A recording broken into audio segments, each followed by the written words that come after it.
Good morning and welcome to Radio Friends on Friday, March the 18th, the day after St. Patrick's Day. And I've got, we're still talking about green. Yesterday we were talking about green with St. Patrick's Day. Today, the green is money. And we have ALEX LaBRUNERIE. Good to have you here, Alex. Yes, thanks. It's good to follow St. Patrick's Day, too. LaBrunerie Financial. But we wanted to touch a little bit.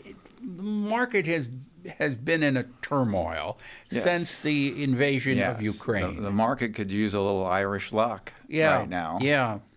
So what is going on? What is happening with the invasion? Why is the invasion having such an effect on our economy and the market? So before the Russian invasion of Ukraine, we were dealing with a big concern of rising interest rates, which has also occurred recently with the Fed meeting recently. And so it gets back to the inflation pressures on the economy.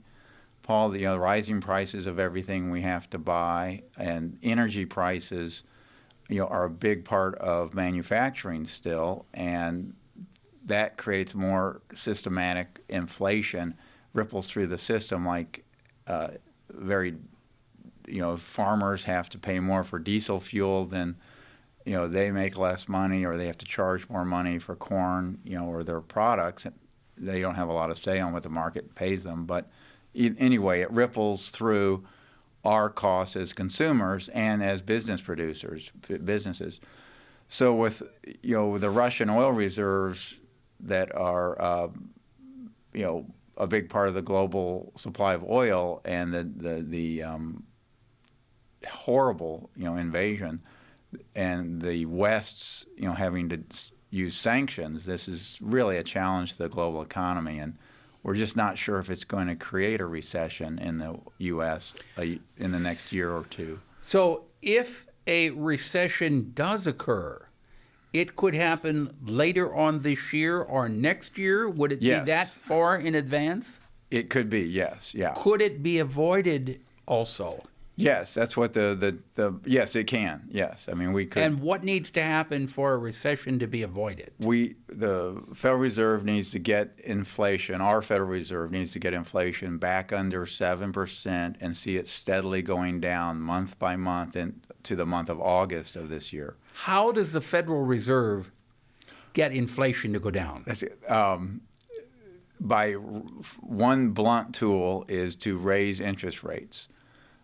So that the cool off the money supply, it's called, or make the cost of borrowing a little higher, so there's less money being borrowed to buy goods. Right, and sometimes is it not true that all they have to do is talk about the possibility of raising interest rates, and just that word possibility has a great impact on the market and on what happens. Yes, that's right. And they've been doing a lot of talking, and now they've taken some action, and they've told us that they may raise rates 4 to 6 times this year.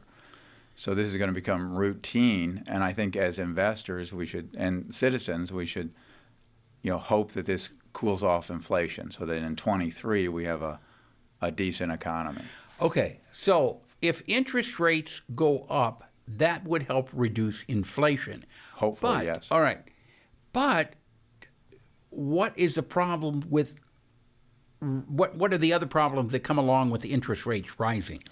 It can create the recession if you cool off the economy too much and stifle consumer spending and business investment, because businesses no longer will borrow money to boost production. Because it's too expensive. Yeah, or you and I won't go purchase a car or a house, then you could really hurt consumption and production, and that could trigger a recession. So it's a very thin line. Very thin line. As far as consumers, what do we need to know now as far as our investments and how we spend our money and live our life? Really, with the changed world, with the geopolitical changed world globally, and really what some people are referring to as some sort of new Cold War, with the Western democracies changing, how they take national security matters under consideration. We need to be looking at our risk in our portfolio. I don't think we should panic. check in with your advisor, do a risk, look at your age and see, if you have time to ride out a bear market. If you're close to retirement, be very, prudent.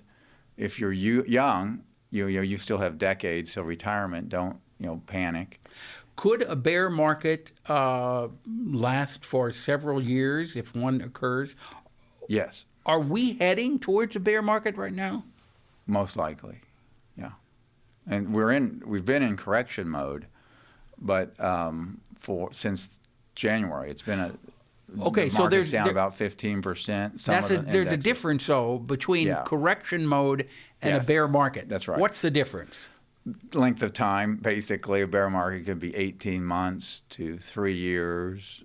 So in this correction mode that we're in right now, basically things were so high, stocks were so high, yes, it had to correct itself at one point. That's right. All right. So when you're in a correction mode, that lasts for what? Several months? Yes. And then things should start going up back again. Yes. But if that correction mode lasts for longer than several months, then it's considered a bear market. Yeah. What are the signs that it will go into a bear market or simply stop correcting itself and turn around? Probably with bear market would be drops higher than 25%. Negative returns 25-30% to where you really are taking back 2, 3, 4 years worth of returns.